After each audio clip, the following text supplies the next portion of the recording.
కానీ చట్టం అట్లా చెప్తలేదు కదా.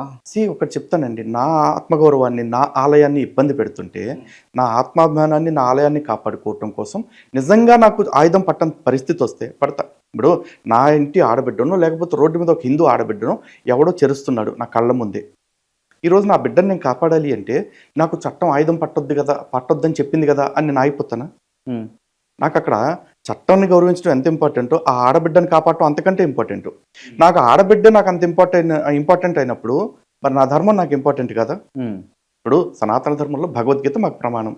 భగవద్గీత నాకు చెప్తుంది అధచేత్వమిమం ధర్మ్యం సంగ్రామం న కరిష్యసి అంటే నీ ధర్మాన్ని కాపాడుకోవటానికి యుద్ధం చేయటం అనేది నీ కర్తవ్యము.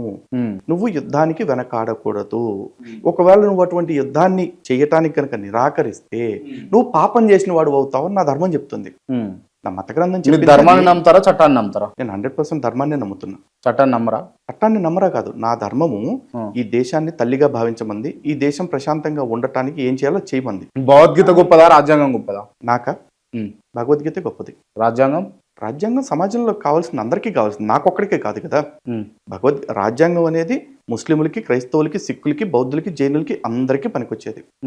భగవద్గీత నా వ్యక్తిగతం, నా మతం, నా ధర్మం కాబట్టి చెప్తానండి. కాబట్టి నాకు భగవద్గీతను మించింది ఏది లేదు.